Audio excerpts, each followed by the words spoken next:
Sorry about the background noise, but we've got kids in the house, and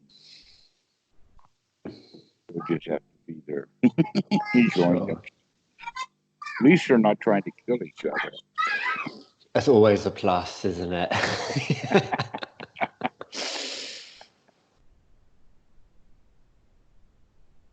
So we can then kind of continue on with what we were talking about with you and Willie last time, Yeah. because that's basically what Willie and I talked about today.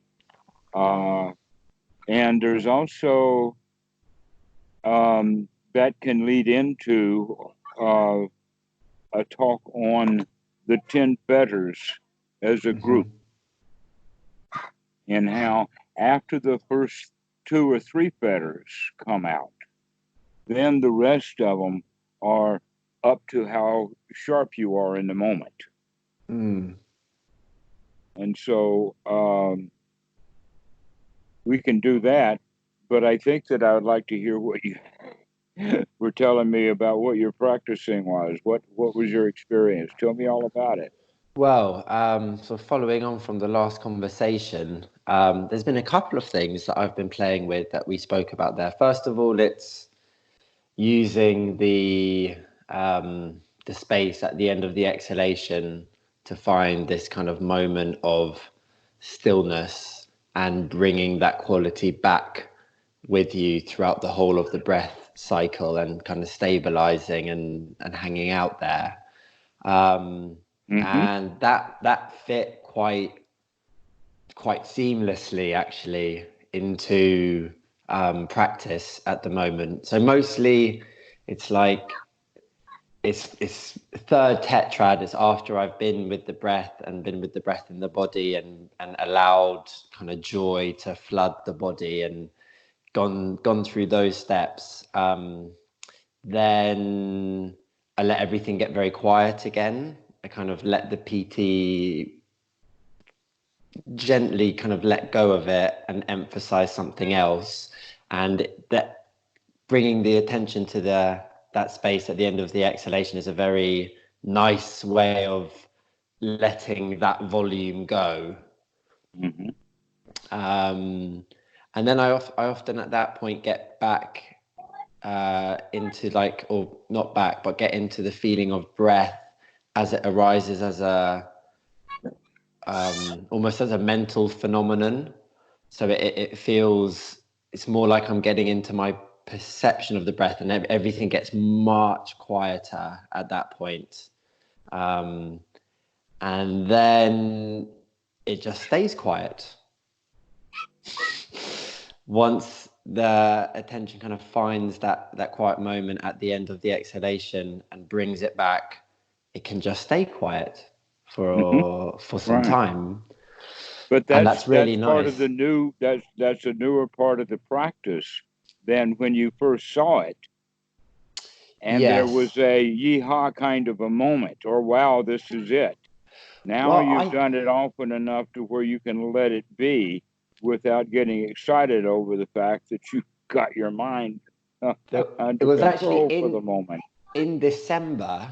I think December was the first time. So it's been that I found that space actually, and I remember then I got very excited about it. I was all like, and it's interesting. Like each step of the way so far, like now that third tetrad and that stillness and that kind of sense of still awareness, which I'm playing with now, that seems to be like what the practice leads up to.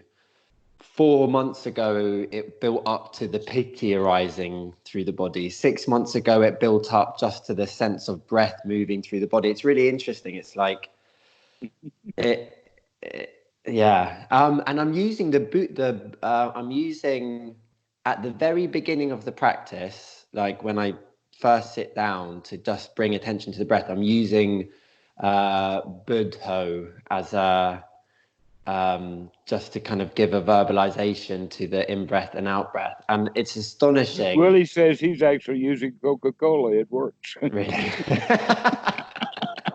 It's always been a joke, but he's actually doing it. He's doing it.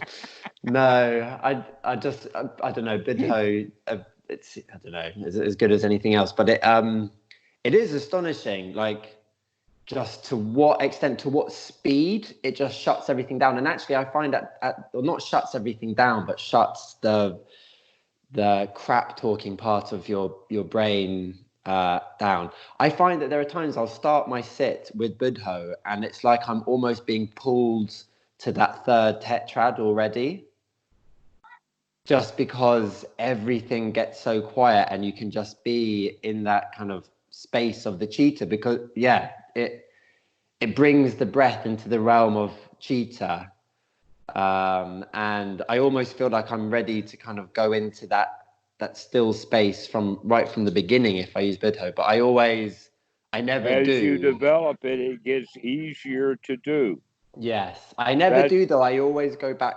I always go to the body and to the emotions because I feel like it's a more complete practice if you, I don't know, move through those foundations. Yes, you're absolutely correct. And that's the right order. But also what I just said about it applies, and that is that skill will develop so you can zip right along. And it starts with that taking that deep breath, that first in breath with a good relaxed out breath, and in one breath, you can take yourself right into that state. Because you've already got all of the rest of it built up through practice. So now it becomes a skill that is worth having. And still we'll forget. Even if we're good at it, we'll forget just when we need it most. Like at the visa office. Or standing in line at a boat. Yeah. All of those stressful times, and yet we could stand there in the hot sun and in line for the boat and be completely content. But we'll be the only one in line.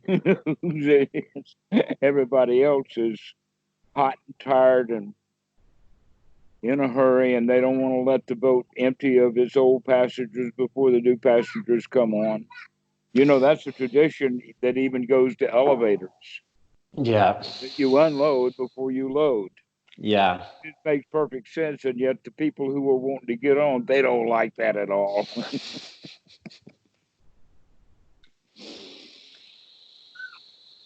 Yeah, swap the words cold and wet for hot and bus for boat, and I'm completely with you there at the moment. Yes.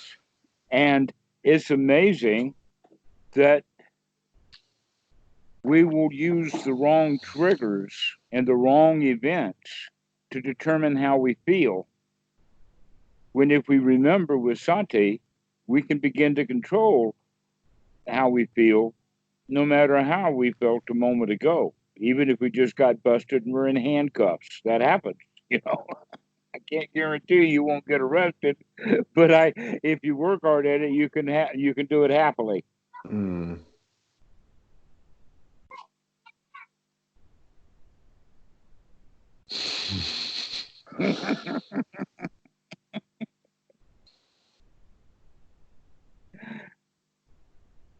It all comes back to the for me, those moments when I really forget, they are all afterwards in reflection. I can always, well, not. It's always like a selfishness, and it's always like an aversion. It's always like I'm getting pissed off here. This is not fair to me. This, it's like this is not up to my standards. This is not satisfactory. Yeah, something like that.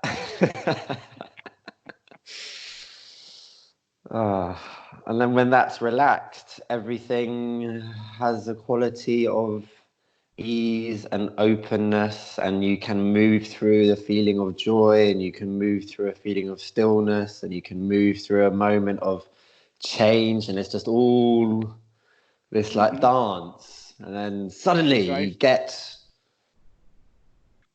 uptight about something, or yeah. You could go so far as to say that that's when the fetter of personality view comes back. Mm. That first fetter is that the self will re-arise. A Mm. personality view in the sense of that's mine, Mm. or I'm the most important person in this line. You should let me go up to the front. Mm. How many people don't have that? Mm. Or I'm the baby here, but whatever it is, it's a justification for me to get something, even if nobody else can have it. Yeah. And so that's that first fetter. Once we recognize that that is in fact a fetter, to allow that personality view to come back in, that's when dukkha arises. Mm. And that's why it's, set that way in the sequence of Paticca Samuppada, that with that self arising comes dukkha. So the upadana and the tanha, the grasping first and then clinging to, must be let go. And by letting go, the hand now becomes super mundane rather than grasping. And what is it no longer? Super mundane is no longer grasping, and the grasping is almost always to the world. Even if you're grasping for enlightenment, that's not something that you have within. That's just a concept that you heard by reading a book or listening to a tape or something, Mm. and that everybody has a magical idea of enlightenment. And when they want it really badly, you're not going to get it. In fact, they're in a state of suffering by Mm. wanting it and not getting it.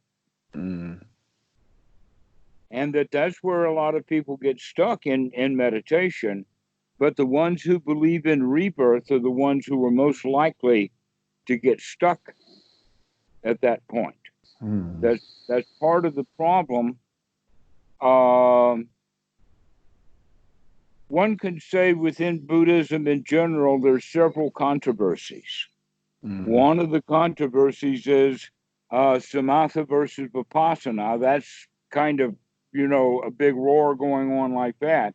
But Mm. the absolute screams and bellers are coming over the issue of rebirth.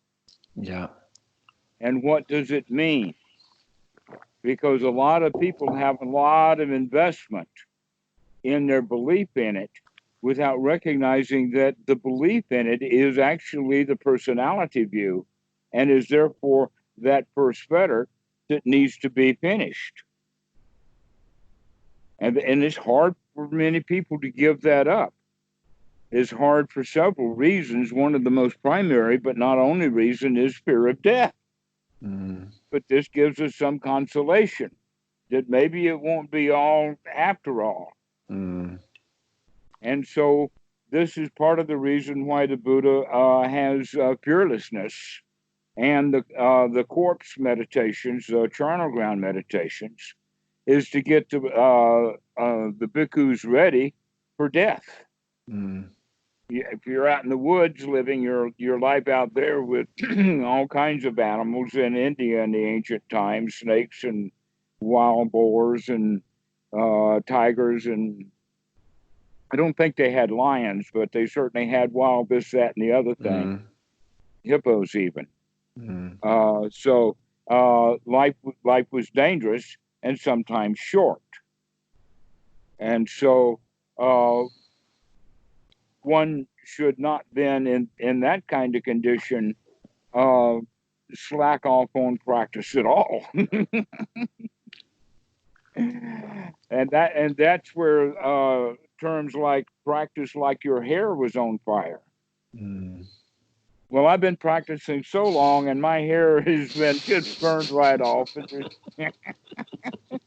And I'm still practicing, but it's not on fire anymore. But it was.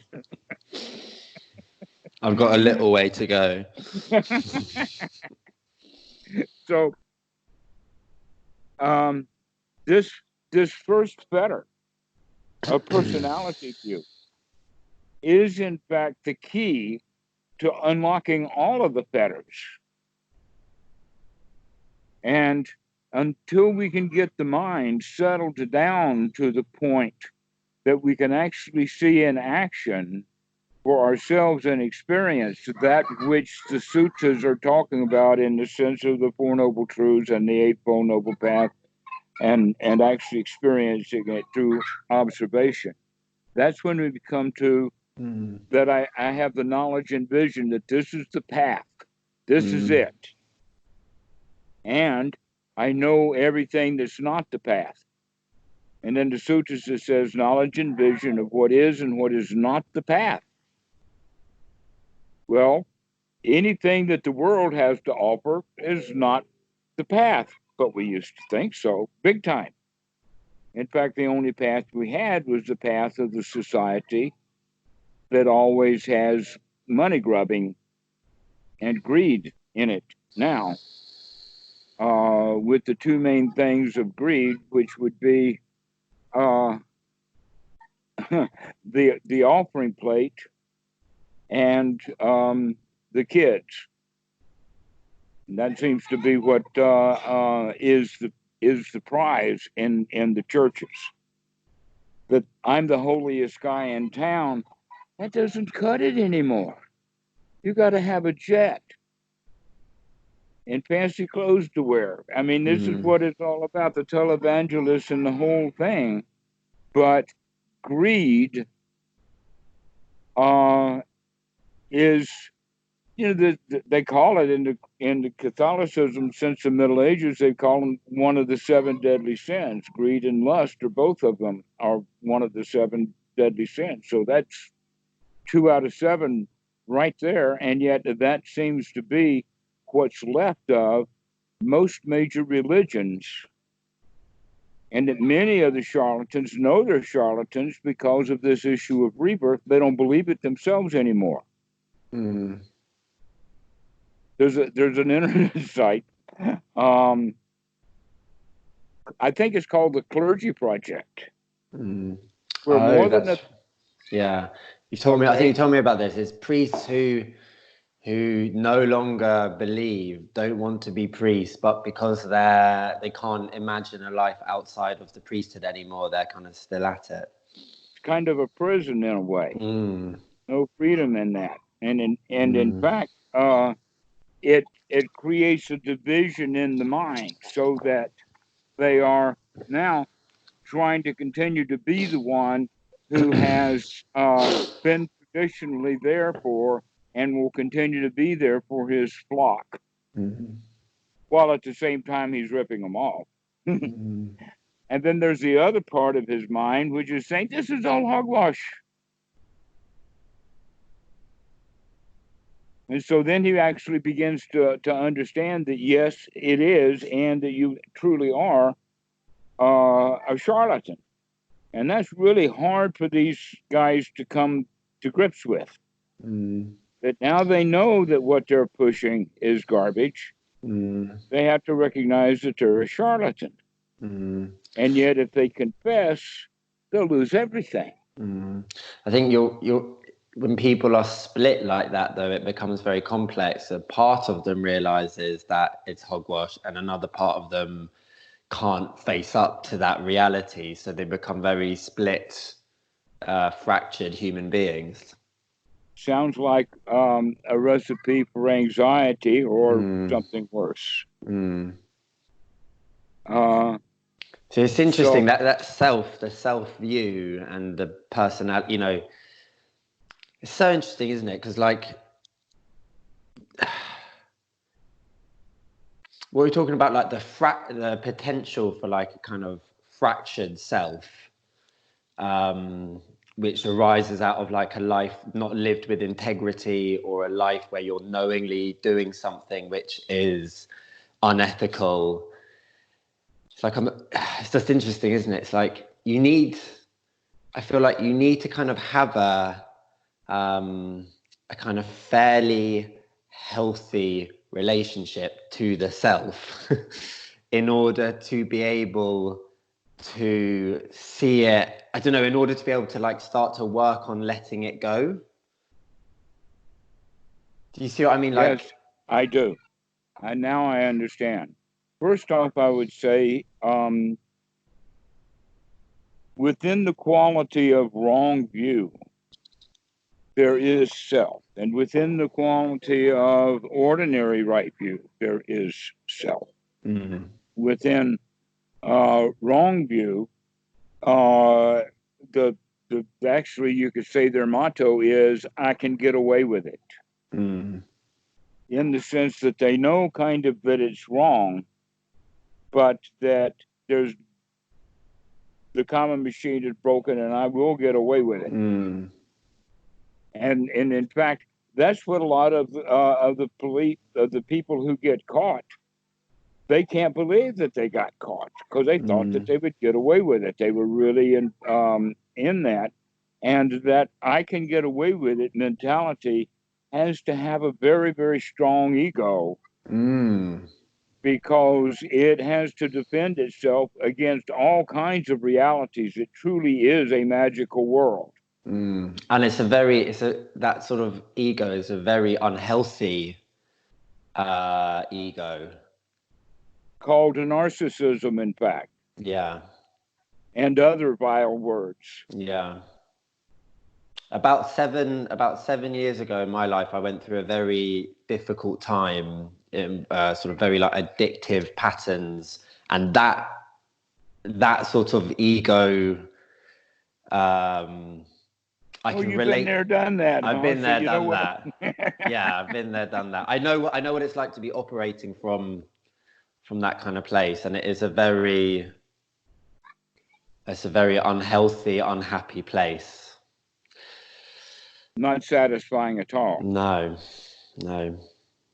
And so, in that regard, the unhappiness builds because now we're using unhappiness as the rationale for defending the self.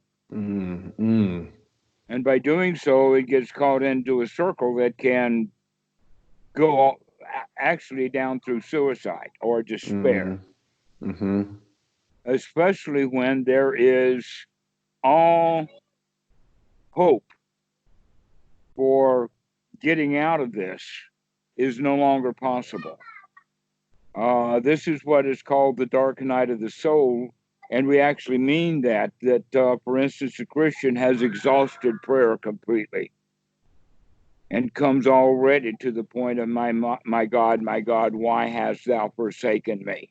And then they may go for years with a completely different way of doing things because they've now come to the conclusion that God doesn't love me.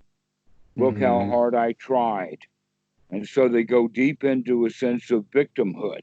And not only that, but then they also recognize that God can't get me out of this mess.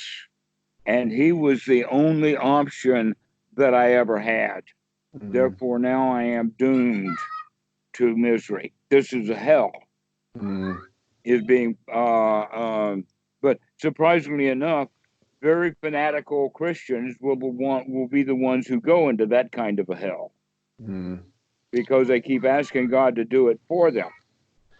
You can get to that same hell without the God as well, without the belief in God. Like, I didn't have any belief in God 7 years ago, and yet the kind of turning yourself into a victim of life is still an option. Do you know what I mean? You can still get to that place where you feel like the world has, I don't know, try and find sort of less religious language than forsaken you, but I feel like you can get to that same place without that sort of theistic worldview.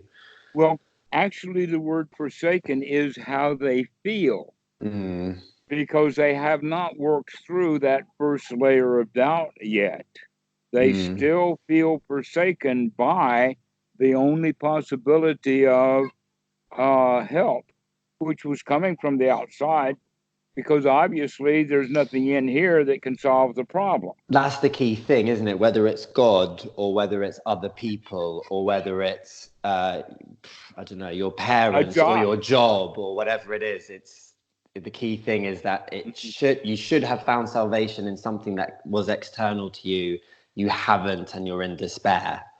Here's one that's common, more common than you believe, than you would originally think until we spark through it, and that is martial arts, Mm, both the both real and showroom or competitive martial arts. mm, But in both cases, the art then becomes part of the personality. That look mm, how I'm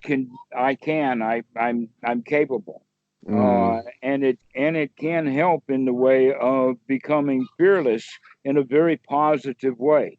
That mm, the master is often the slowest to anger, mm, because he's never afraid. It's only the kids that are starting out in the judo that get into a tussle because they're afraid of each other and they want mm, to prove who's better. The old master knows who's better, the one who can stay out of a fight. mm, The one who stays out of the fight is the one who never gets hit. mm, You can't touch me because I don't want to fight with you. So um, there's many places where um, we can attach mm, to something on the outside of ourselves, whether it's even our own skill set or, um, for instance, Christians all want to be Bible scholars mm. and to one up each other over. I know the sutras. Excuse me, Freud. Shut up.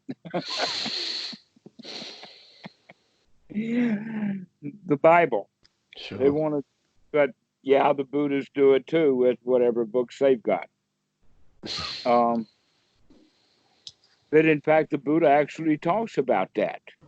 That is not who knows the detailed Dhamma; it's the one who knows how to live it. That's actually part of the sutras, and that's part of the criteria that the old masters will look at a student in the sense of does he know the Dhamma and does he live the Dhamma? And if the answer is yes for both of them, then the old master says, "I'm gonna put him to work."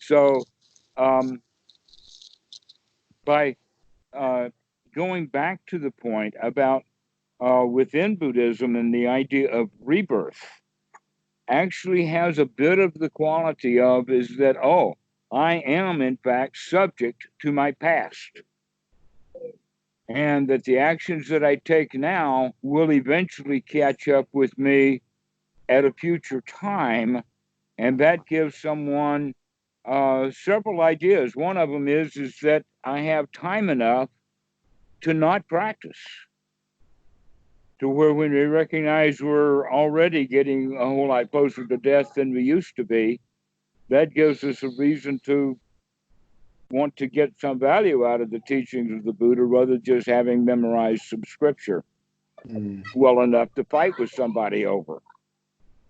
And I actually put this stuff to good use. And so that's by going in that direction, we are automatically kind of um, just like I mentioned about the martial arts. There's some good value in that.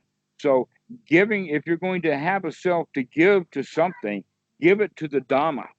mm, That you belong to the Dhamma. And when I'm saying that, I'm not talking about the little tiny thing like just the teachings of the Buddha. but rather the large body of Dhamma, the reality of the Mm. moment, Mm. the whole thing that we're waking up to. Mm. And we're using the teachings of the Buddha as a method how to wake up to, and what we're waking up to, the reality of the situation. And that's then whatever's real is the real Dhamma. And going with that, that's also the idea then that the way that the mind processes things and comes up with an internal representation is called a salayatana. And that's what we make our decisions about feelings upon. What that actually indicates is that the further our understanding of what we actually see or the reality of the situation, the more likely there is going to be dukkha. But that the closer our understanding on the inside is to what's actually there on the outside, then the less suffering there's going to be. Well, that only makes a lot of sense in the point that what we actually see or experience, there's no self in it. But once we process it, we will add self to it. So it's about getting earlier in that chain of arising. Right. So there's a lot of self left in and bad feelings and whatnot left in that old memory pool that is called sankhara. Mm. And so the more good, clear, positive experience we have to lay over the top of that, then the more likely we are going to be living in the reality that we see now, rather than the reality that may or may not have been real way back when, but is certainly not appropriate to now. Mm. For instance, way back when, this DNA had to deal with a tiger. Mm. No tigers now. Why should I have fear of tigers? And yet people do. Some people really freak out about snakes. Mm. I had a teacher in the fourth grade, and one of the kids, I was new, moved there, and one of the kids opened a book that had a whole bunch of snakes on it, and he says, "Go show this to the teacher." Dumb me, I did, and that woman freaked out, not only at the snakes but at me. She did not want to hear that I would put up to this. I didn't know what her problem was. That other kid knew. That's a mean trick to play on a kid in their first day of a new school. And the teacher. Yeah. Because she was freaked out about snakes. People get that way. I don't. Yeah. We know why, because humans. I mean, humans by literally millions have died by snake. Mm. Now the humans have mostly eradicated them, but we've always been afraid of them. And not only humans, it goes back longer, doesn't it? In our like sort of Right. mammalian DNA. The mammalian DNA don't like snakes. No. Afraid of them. And so those old fears go back that deep. Mm. And yet, when those things overlay that with a Christian upbringing that I'm sure your fourth grade teacher had, you got another layer of anti-snake conditioning. Yes, that's really. So, this possibly a way of saying it is the original magic is the belief in a self. In the So sense that there's an entity there rather than a composite. Yeah, that idea of a composite. It's very interesting. A while ago we said we were going to talk about the aggregates. We never got around to it in a kind of explicit or deliberate way, although we've touched on it. In But a way, we've been talking about it for the yeah, past ever so many minutes anyhow. yes, yeah, and the last several Because sessions. the But main, that's interesting, okay? Go ahead and finish what you're about to say. well, just that I'm finding the idea of the aggregates quite helpful as a way of kind of noticing layers of experience. Often in the fourth tetrad, I'll kind of, I don't know, either just maintain a kind of open awareness, or I'll move through the kind of first three tetrads, but with a much with an overview towards sort of noticing the impermanence and emptiness of the experience, and the way noticing that just it's sort of, it's just like having a vocabulary to realize it's not all self, because I think that's what There's the not any tendency is. self. Yes, but the What a tendency mess is, this is, but there ain't no self in it. yes, It's the all dung, tendency no is to camel.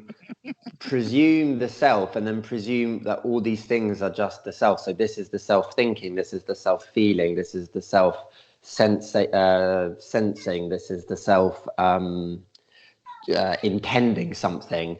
But then when you have the aggregates, you just, it's like this space, and within that space you suddenly notice, there's a volition, there's like an intention, or there is a feeling, there is, and it's suddenly having that language that allows you to kind of see these different aspects that come together, is a very interesting sort of framework through which to view experience. Mm-hmm.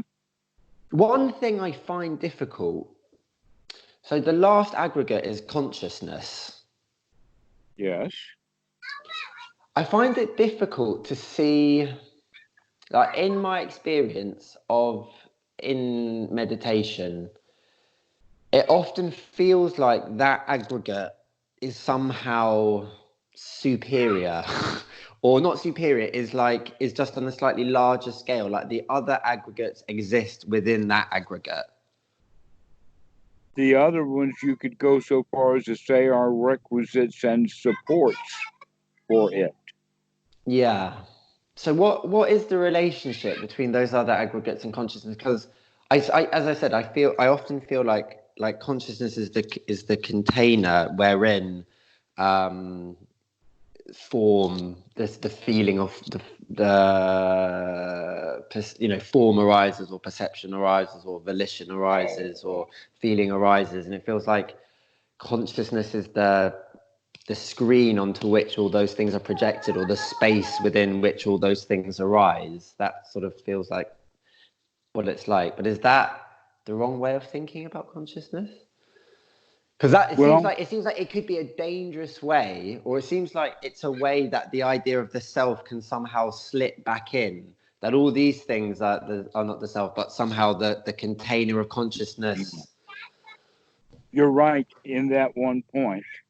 And in fact, that one point that you're making is the context for a particular sutta, number 38. And I think of it as the Mahatangha Tanha Vibhanga Sutta, the analysis of Tanha, or the analysis, and at the end of the sutta is Paticca Samuppada. And that it's really good to compare that one with the one in Sutta number 9, which has got a whole lot more detail to it. But putting them together draws even more things out. It's sort of like if you're going to look at a diamond, you just don't look at it in the case. You want to pick it up, hold it, turn it around, do all kinds of visual analysis, looking for defects and other things on in that. Okay, so this is also a way that we can understand consciousness by taking a good look, but that within, let us say, the highest class traditional Brahmin thinking at the time, uh, was that it was consciousness that is going from life to life, experiencing the results of good and bad karma from the past. That's exactly the way that it's expressed in the sutta. So this the monk that said that, his name actually was Sati. Sati, son of a fisherman. I think that that's actually a joke that they use, son of a fisherman, because in one way of talking about it, um, uh, the son of a fisherman actually is stinky. So there's a I don't want to go through that much Pali because I don't know that much Pali, but it eventually winds up that this is a kind of a joke anyway with his name. His Sati is stinky. And so the Buddha actually heavily chastises him so that his shoulders are drooping and his head is down. And then the Buddha turns to the monks around and says, "What do you think, old monks? Does this Sati, son of a fisherman, have even a shred of wisdom?" And then I guess with mirth, the answer was, "Not a chance." Nope, nope. He's still believing in all of the stuff. And so then the Buddha starts off with it in the sense that consciousness is temporary arising. It is not something that arises and then stays long enough to survive death. That it doesn't even survive the moment. That it has to be recreated on an instant level, over and over and over again. There's that feeling sometimes when in that sort of third tetrad, when you're resting, I suppose like awareness and consciousness is like they're basically interchangeable, aren't they? The way people use them. But like when you're resting in that consciousness and suddenly a new moment is there and you realize that that new moment isn't the same as the moment that came before. It's so obvious in some ways, but like, yeah, it's interesting. That's the thing which pokes holes in it. It's that sense of, if it was the same, if it was this unchanging, continuous entity, I don't know, there would be a continuity that just isn't there. Mm-hmm. The continuity comes later. And that's a conceptual overlay. That's when it's a narrative. conceptualized or when it's processed, when it's perceived. That's the word perception comes from the word perceive, and the word perceive means what happens before you actually see it. And so then the seeing of it is in Salayatana. Now, when I'm using the word see here, I'm talking about multiple senses all at the same time, sometimes jumbled and confused because most people don't recognize that they have sensory input by the ton. And most of it is so filtered out that we don't recognize it. We live in a flood. There's just so much happening all the time. But when we and part of it is how the mind works in the sense of the perception or the perceiving means it's got to go do some research in its memory bank and grab a hold of some old junk to try to put together to make sense out of it. Hello, that word sense. That's what we're talking about. So there's an external sense and an internal sense. This internal sense is a salayatana.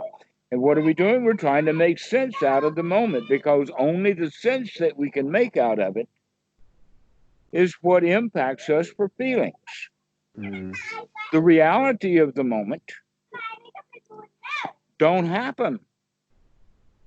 What happens instead is the reality that we sensed based upon the perception rather than the actual consciousness itself.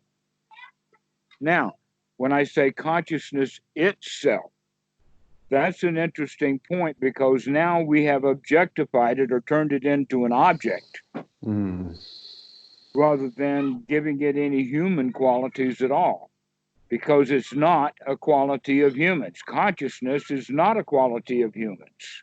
What we do with consciousness, the way that we perceive things, that's what makes us human. But consciousness itself, I've got a couple of dogs, a gerbil, I've got two cats, we've got a chicken, and that's just the stuff that stays in the house.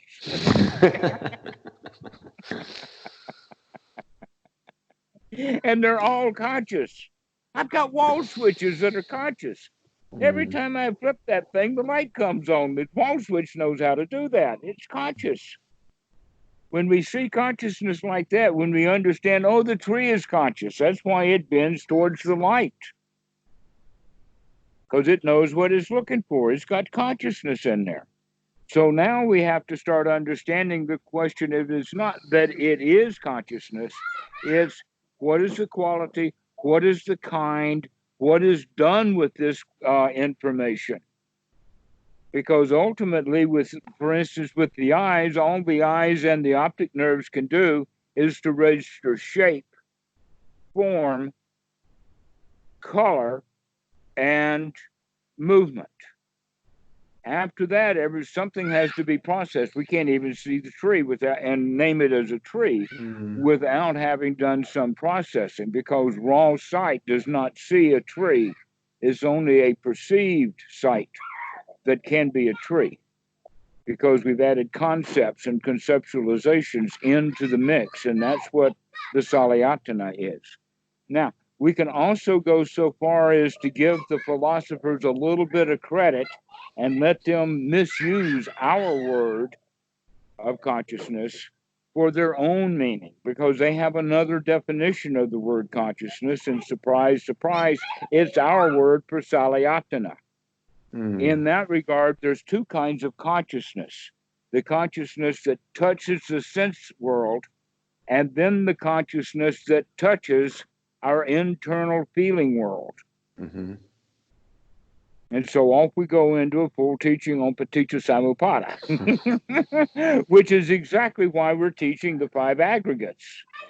And here we did it just with talking on consciousness.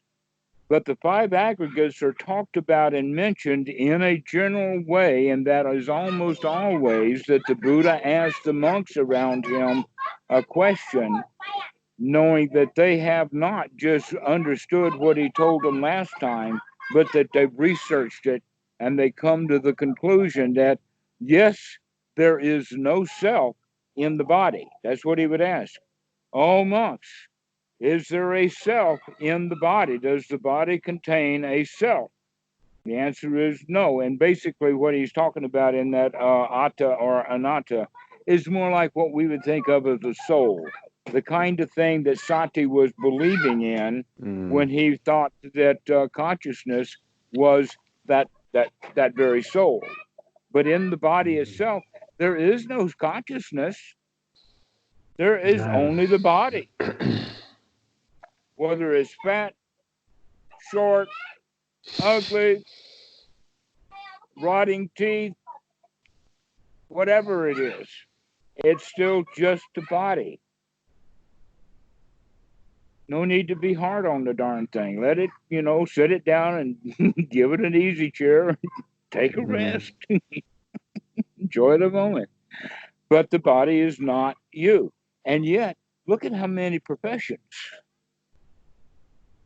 Look how many professions cater to the viewpoint that people have that I am the body. The fashion industry. That, in fact, almost all of clothing.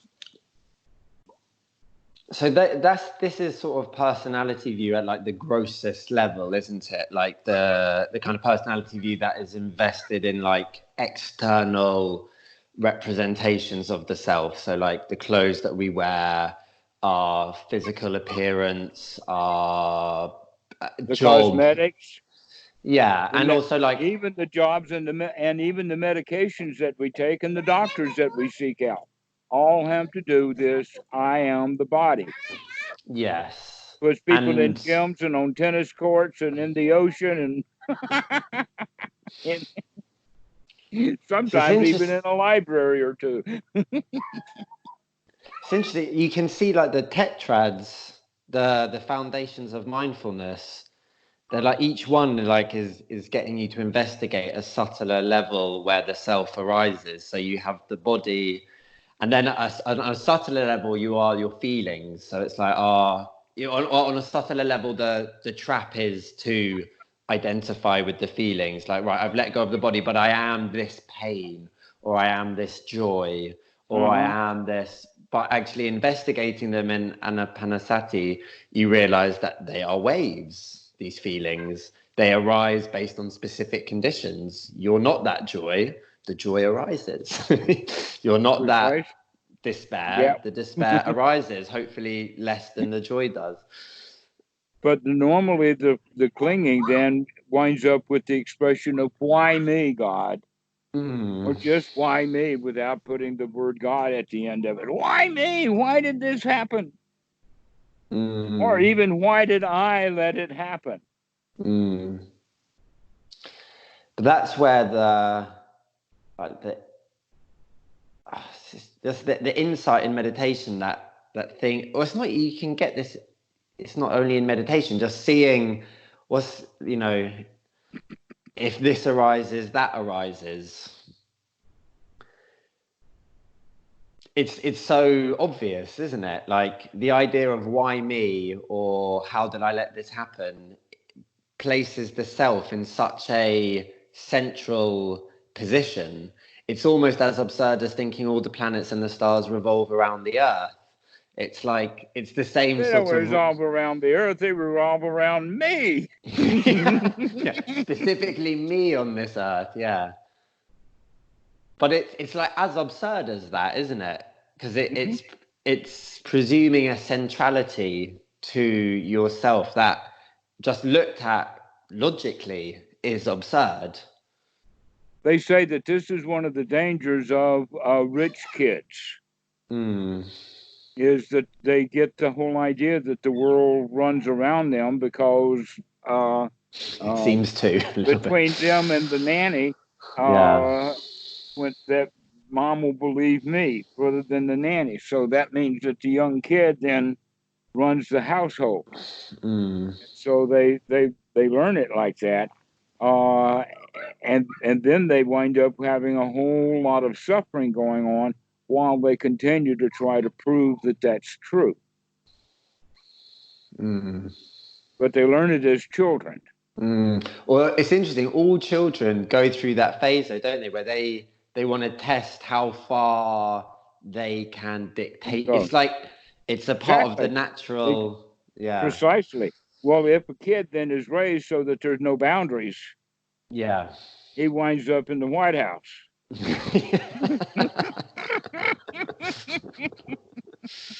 Yeah. Especially when accompanied with "I can get away with anything." Yeah, and there's a bit of that going on in that house, isn't there? Um, so these are like the kind of, to go back, said you wanted to talk about the fetters, and I mean, We are. I We know, are talking about. We're I know, still talking about very the much. first better We haven't because left it, we went off sideways into the five aggregates, but they're a which is way of approaching, is that that. fetter of, That's yeah. exactly what I'm talking about. Yeah, first better is the five aggregates. And I'm very interested in this first feta, because as you know, I see it day to day, that sense of self as being the cause of suffering, and I see the loosening of it Precisely. as being the kind of ground of freedom. Like, and I see that in a sit. Like, I see it in the course of sitting and watching my breath. I see it in the course of like going to work. I see it in the course of going to sleep. That's your And insight. yeah, Congratulations. This is what we're looking at. That's why the five aggregates keep asking the question, is the body self? Is the feelings self? No, these feelings are not only not me, but I can't even control them. If anything, I belong to them. Mm. And that's years ago when I would be out with the dog. One of the things that someone would ask me is that your dog? And I says, no, I'm that that dog owns me. Mm-hmm. And we see also the way like our house that you're not a homeowner. You are owned by a home. I mean, if you were a slave to it. If the toilet uh, clogs up, it's up to you to fix it. You got to Mm. change its diapers and fix its floorboards and give it a tit or two, and it's your job. And you think you own that house just like you think you own your kid. No, you don't. Mm. But that's part of the ignorance. We put a self on there, and because we have a self, then we could put ownership. And so turning that around and saying, oh no, this house is this house and it owns me. Mm. That's another way of looking at it, so that it tends to allow us to let go. That in Mm. fact, I'm only here because I believe that me and the house are one. That either I own it or it owns me, but we're deeply connected. So in fact, no, you're not. You're not deeply connected to that house. You just feel like you are because you Mm. feel safe there. But if you went in there day after day and found a new snake in your house, you wouldn't be feeling the same way about that house anymore.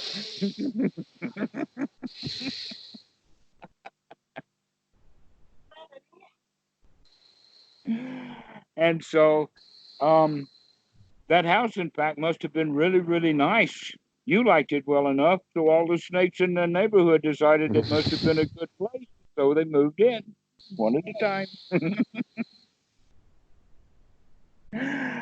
So this is what we get at with the whole concept of feeling is basically that which we attach to, kind of on the outside world. This is another way of looking at the self. It's never a self in and of itself, but it's always a self in relationship to something else. Mm. And that's where Sila Bhatta Paramasa comes in, our attachments to how things should be, the rites, rules, rituals, ceremonies, and we would go so far in our language to call it culture. Mm. And so everything that's expected of you that you know of, you go along with, whether you like it or not. Now, generally, going along with what the program is the wise thing to do. But we need to check that out to make sure it is the wise thing to do. Sometimes waltzing into the temple and throwing the money chasers out, that's the spot on thing to do this week.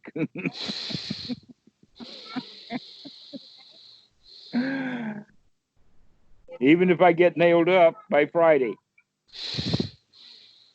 So um, it comes with wisdom rather than merely following the rules. That in fact, all of the rule followers are still left in that world of ordinary people. The word in the Pali for that is Putajana, which basically can mean sons of the soil or dirt kids. Depends upon the way you want to translate it.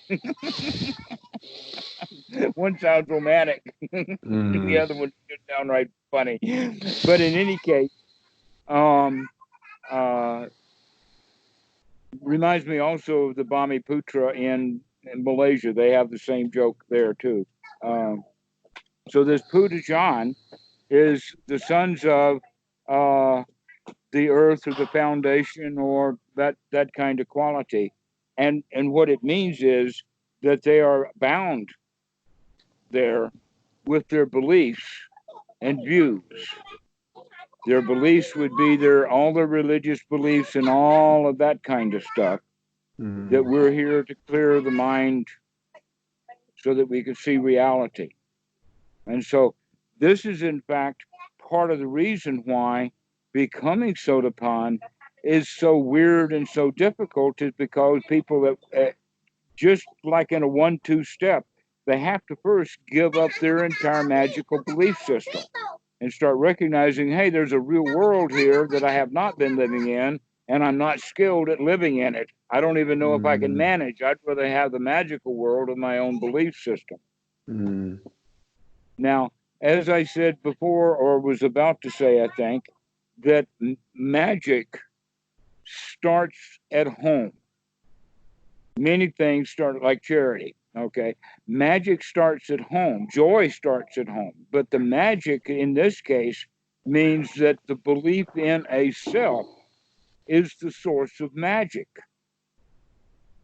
because we now use magic to try to protect this magical self.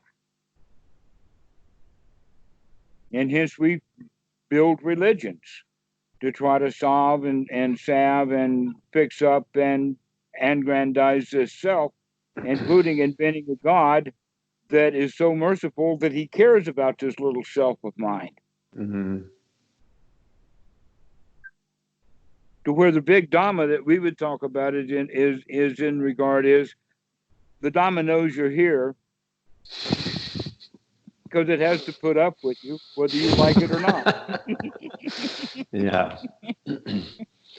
It's a lot more impersonal, isn't it? I've always found that a particularly grating thing from, I've encountered it in a few people I've been close to, that thing of like, oh, what is God trying to teach me through this? And what message is God giving me through this? And it's always struck me as a kind of insanely self-aggrandizing worldview, as if like every moment of reality is like geared towards like the universe teaching you something. Do you know what I Well, mean? that's true, but is out there teaching a whole lot of millions and billions of people all at the same time. Don't take it personally. Take it as a Yeah. lesson. um hmm. So Yeah. this self view, this is the key, this is the foundation, really, isn't it, of being free, is like really seeing it and letting it go. One of the ones that's also a little bit difficult to let go of because this is one of the places where people cling a lot to I am what I've always been, or they're clinging to the past. Basically, Mm, what that means, they're clinging to their set of beliefs or their old memories or the way that they've been doing things. And generally, the older people are, the more likely they are to cling to that which is solid because it feels right, because it's familiar. mm, Okay. Even though the house is burning down, it's better to stay in the house mm, than it is to go outside because I've never been outside. mm. It's that fear, isn't it? You're talking about have fearlessness being a key part of the path, and you can see that in relation to the sort of clinging around self view. There's Some of always it. the nut core of it is fear, in fact. Mm, That's exactly right. All mm. of our fears. When they say hopes, well, what is a hope? A hope is that I don't have any fear. But all of the other stuff, like anxiety Mm. or boredom or restlessness, anger, all of Yeah. those things rise out of that deep, abiding uneasiness that I'm not secure right now. Mm. And That's when so it's that hardest. That's when for me, because it's interesting, through meditation you come to realize that there's actually, and I think that this is true of anybody whether they meditate or not, is just that they might not have as much awareness of it. There's so much in a day where you are not really kind of holding on or viewing everything or experiencing everything from a kind of tightly constrained sense of self. Like most of the time, actually, there's a space and ease. Do you think that's true? I think that's true yes, for I everybody, would. even without any sort of meditation experience or knowledge of the Dhamma or anything like that. But then it's but meditation allows you to see that, and you suddenly go, oh, how nice. There's actually not really suffering right now, because there's this ease and sense of fluidity, and there's no self in that. And it just feels like, as we were speaking earlier, like this dance of existence that you're part of. How wonderful. And then suddenly something, it's like, yeah, it's for me, it is like something emotional happens, and then there is like this tightening, this constriction. But I This think I'm is why we getting, want to be on guard, so that when that yes, stuff comes up, we can say, aha, I caught you, and see you're it as not it going to pull me comes. out of my nice state. Yeah, and that's, you practice that in meditation, don't you? Because you almost you see something coming, and before it's grabbed, you can see it and let it go. Yeah. So Just more sati. what's the key here? It's just like practice, isn't it? It's like practicing on the cushion and using that as a template for practice in the rest of life, to see those things which make us constrict around a self, seeing how that causes suffering, and getting better and better and better at letting that go sooner and sooner and sooner, to the Mm-hmm. point that you are always in that flow and never constricted around that. When the Eightfold Noble Path matures, it matures into the 7 factors of enlightenment. Mm, And the 7 factors of enlightenment are nothing but a rehash of the various factors of the Eightfold Noble Path, except that we add a new word, not as a training, but now the word unremitting is used. mm, Unremitting mindfulness means that it's not always there. It's more like the beat of a drum, in the sense that it comes, and it comes when you need it. And then unremitting investigation, that as soon as the sati comes, we remember, take a look at what's going on. Take mm, a tour of the reality of the moment that we just woke up in. mm, Okay. And so then the third one, which is surprising now, is that unremitting effort is no longer effort, it's actually energetic. mm, Unremitting energy. That in fact, as soon as sati comes, the investigation begins, and the effort to do so and the taking of the breath is effortless. It's easy to mm, do because it's now so practiced so well mm, that it's unremitting. And along with that, immediately comes the joy, in the sense of the word piti is used. Unremitting mm. piti. As soon as the mindfulness comes, we take a deep breath, we immediately go into beautiful feelings. So your guidance around that thing of every time you sit in a chair and every time do you remember you shared that with me quite a while ago? That Mm-hmm. that that that those 4 steps: sati, investigation, energy, and joy. I feel like that's my main off cushion kind of practice. It's just like, as often as possible, As often as suddenly. possible until it becomes unremitting, till it's there Yeah. for you all the time.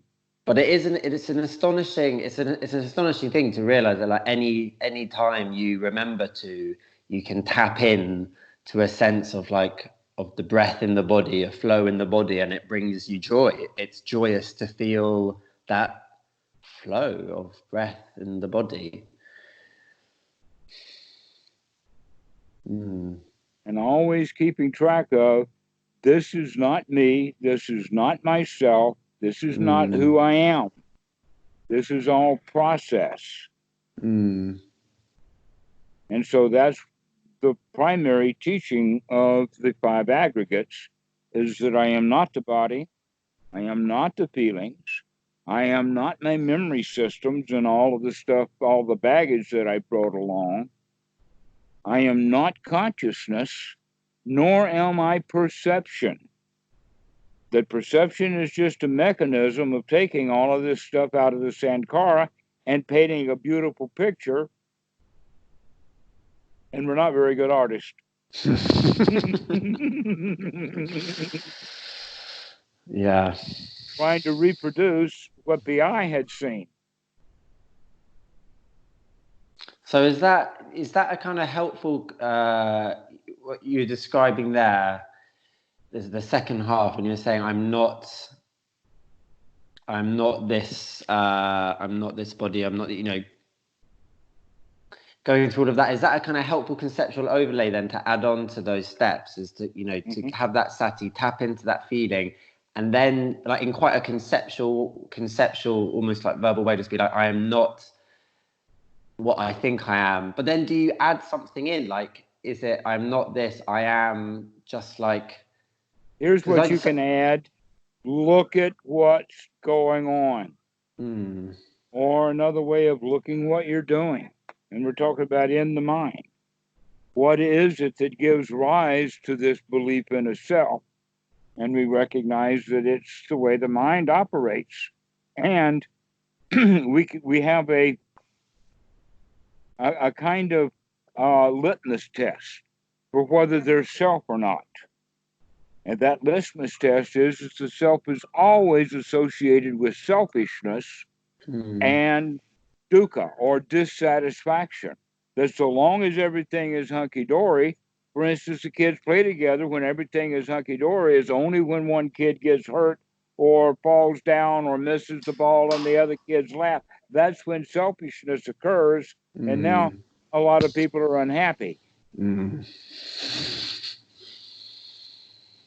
And then we get in, and later in our life, we get more and more into that. In fact, every time a teacher calls on a student, that's when selfishness arises in that student. Every time the teacher wants a show of hands, every hand that goes up, that's an acknowledgement of me, me, me, me.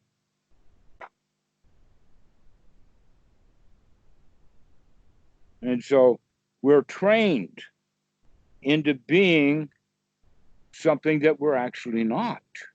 And that's supported by the entire community, not recognizing that, in fact, that's why this society that we've created for ourselves is so unsatisfactory. Everyone in this society, rich, poor, wealthy, presidential, and I'm laughing inside now, whatever, everyone is suffering. Everyone is hurting. And everyone operates or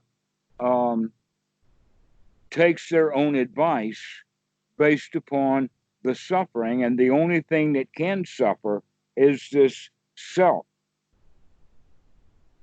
And so the self is there merely as a bucket or a container for the suffering. Another way of looking at it is like the arm here is the object of desire, and then I like it, so that means I want it, and now I've got it.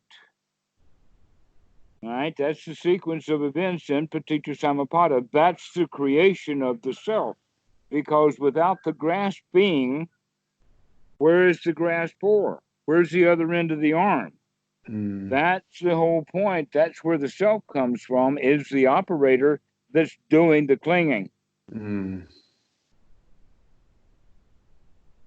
The operator that's doing the clinging is the self. So there's a craving, it creates suffering, and then to make sense of that, we create a duality between a self and an external object. Which we also apply selfhood to. An example is your brother comes and wants to borrow $500. If you say yes, then you give him the money and he's happy and you're happy and you've got a brotherly moment. But if he comes and asks for $500 and you say no, then he's disappointed and you're selfish. Now, it doesn't matter whether you've got the $500 or not. That's not the issue. The issue is how you're going to respond to it. Is this my $500 or is it not my 500? Well, if it's not mine, then I can let him have it. Same with time, isn't it? I feel like I Funny feel like thing about that. in the sense that, like, I don't know, I feel like the times I feel that selfishness emerging are normally when things sort of demand time that I had decided based on my idea of how things are and should be, and based on certain rites, rules, and rituals, should be time designated for this. And now someone's come along and said that, oh, they need me to give up that time, or whatever it is. Like, I find that's often for me where the selfishness arises, and where I get to practice selflessness a lot more is when something comes up and I can feel a little constriction arising, going, oh no, but I was going to use that time to do this. And then I go, actually, doesn't matter. You have that time. Yes, that's sati arising. Congratulations. That's what this practice is all about. Is you saw the suffering coming. Dukkha is on its way. Here comes Dukkha Claus. Here comes Dukkha Claus. And you're able to stand out of its way. That's good. That's what this whole practice is about. We have to remember and be on our toes, because otherwise you would have been selfish. That was your natural tendency, wasn't it? Sure. So these first three fetters associated with Sotapan. Yes. So I feel like at the moment it's like all three of them are points of, they're like edges for me. They're like the edges which I'm working with and playing with. So as we've spoken a lot about the personality view and how, or the sense of self and how it arises and how we can perceive it as illusory and inevitably resulting in suffering, and then we can let it go sometimes, and sometimes we can't let it go and we get ourselves in a shit mood for 10 minutes, If or we don't remember, if we don't we're remember, unlucky. and then we can remember, and then sometimes we remember later and we go, I've been sitting here stewing in anger for the last 15 minutes. Yeah. Yes, so that's exactly the way that we're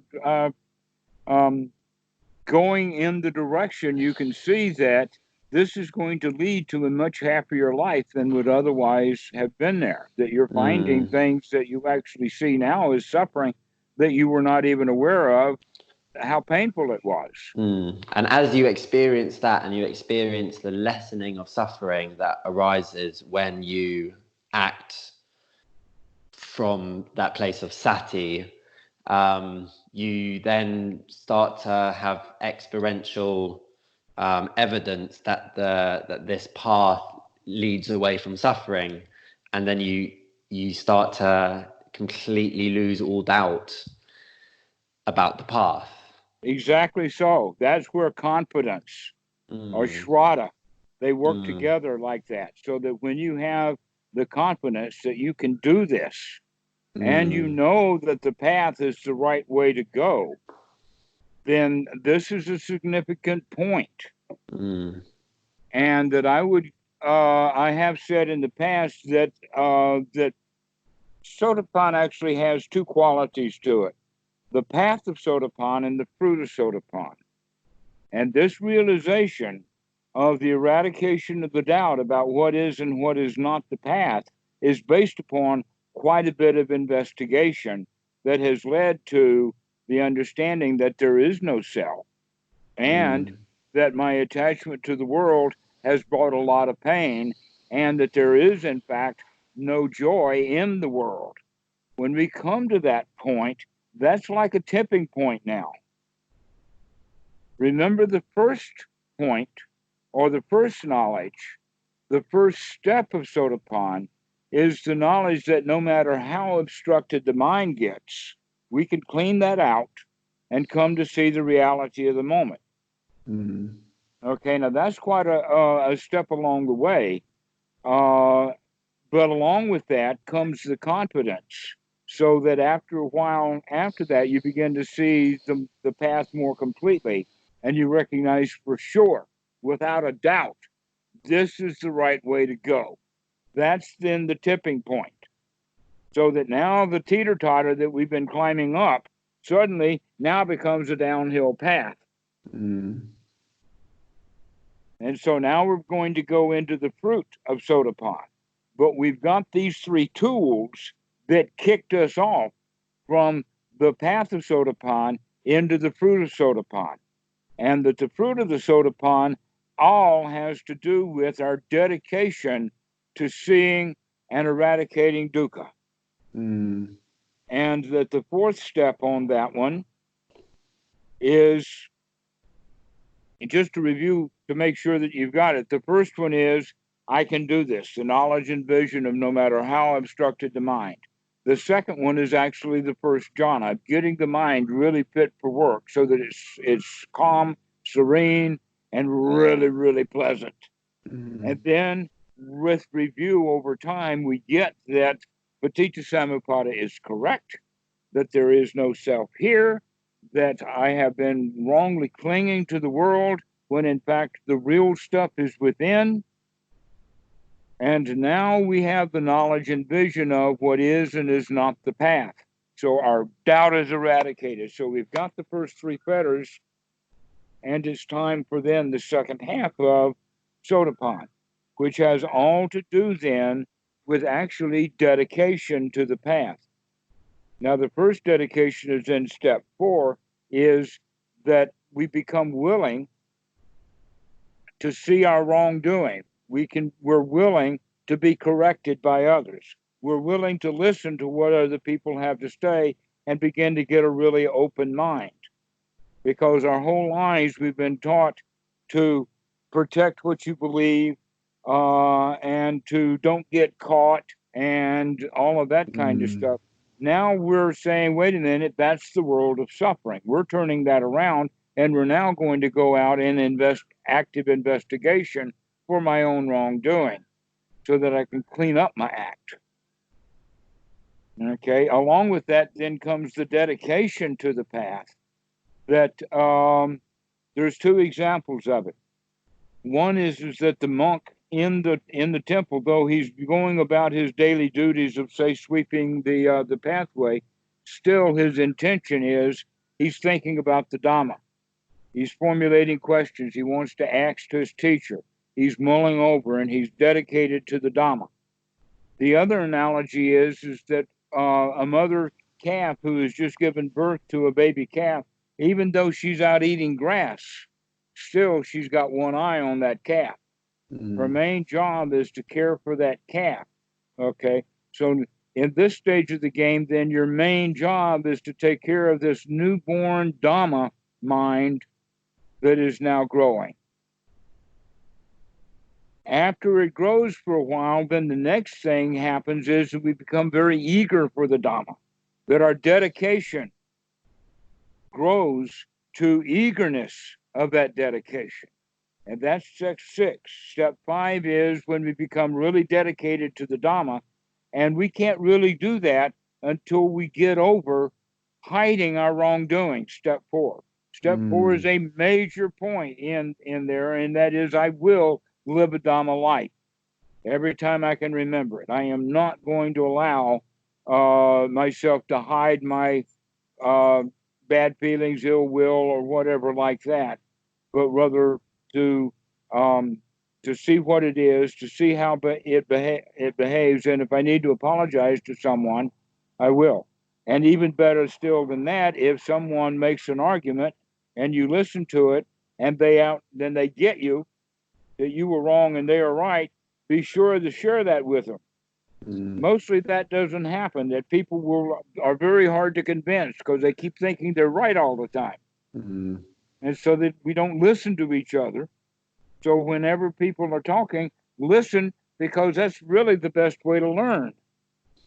Ah, look how when we stop protecting a non-existent self, we begin to flourish. begin to flower. Mm, This is mm, what we mean by the fruit of the path, is that we can freely admit that we're wrong and get it fixed up. And then we become really eager for the path, and that's step 6, but step 7 is the doozy. And that is when we take delight in the Dhamma, when it becomes, wow, this is so good. And it comes with the confidence that's really the deep confidence of I can do this, mm, that I can live this life, that I can dedicate to the Dhamma. I can finish off those other defilements. They're not finished yet, but now I know what to look for, and I know I've got the tools to deal with them. And so that sense of delight, that sense of basically gung ho arises in the student. This is it's seen at times. One of the things that you could go so far to say is if someone is dedicated enough to the Dhamma to actually shave his head, take ordination, and put on robes, he's got some dedication in there. That's part of the path. The question is that all he's going to do, or is he going to grow? mm, Is he going to grow to the point that he's capable of seeing his bad behavior, willing to come to grips with the fact that he's a new monk? He's okay, so he's got a robe, but all the Thai people are going to be watching you pretty closely. That means your job is you got to watch yourself pretty closely too to fit in. And Westerners, they don't fit in too well, and this is part of the reason is they cannot see what they're doing as wrongdoing. They think that it's okay, that they mm, can get away with it, rather than looking closely to see what is the program. Because if you don't fit the program, then it's better to leave than it is to hang around and continue to not fit in. And so, in a way, the standards for the monk is so very high. They've got a lot of little rules in it, but all of those rules are tools for mindfulness, not rules. That's mm, one of the qualities that the student has to get over. That the padding walk rules are not rules; they're tools for your mindfulness. And so that's the way to look at it. Do I measure up in my own mind, or do I need to talk to someone about it, or whatever? So once we've come to the point then of recognizing and fully dedication to seeing dukkha, we get really, really good at avoiding it. And that's where that joy comes from, that real delight in the Dhamma is when you know that you can sidestep it, that you can get yourself out of any mess at all, that you can, in fact, go to jail in handcuffs with a big smile on your face. Or you can go and be miserable. Up to you, but that's the choice. mm, And that the Sotapan knows this. He knows he mm, can handle it. And so now he's got the tools to start dealing with his own fetters, number uh, uh, 4 and 5. And this would be a good time to finish this talk, and we can do the higher fetters later, mm, because we've done quite a lot of understanding that first fetter of personality view, that's the humdinger. mm. But when we get to the higher fetters, we'll recognize, wait a minute, it's not over yet. That humdinger needs to be revisited. Mm, And so, but it's kind of then like it's an intellectual understanding that is so powerful and so strong, and we've got so much evidence that we know that this is the right way to go. But we also recognize that there is more to be seen. mm, And so, but we're completely joyful and happy that, okay, this is the way we're going to do it. That I am going to come out of anger. And I mm, can come out of anger. All I have to do is watch it. And can come out of lust. I can live a simple life. mm, And so this is the later on in the path. But that doesn't mean that you've got to change countries or change professions or change houses or anything. This is actually a change in one's mental condition. Because part of this then is this is really the budding of the lion. This is not full-grown lion, but this is certainly an interesting cub. One who delights in the Dhamma and knows how to do it. So this is what the fruit of Sotapan is. And that it's, once you know how to look for it, it can be seen. But it's rare. But that doesn't mean that it's that hard to do. In fact, what we have to do to get to that state with this delight is to recognize it wasn't that hard. I only thought it was hard when I couldn't do it very well, but I didn't practice it.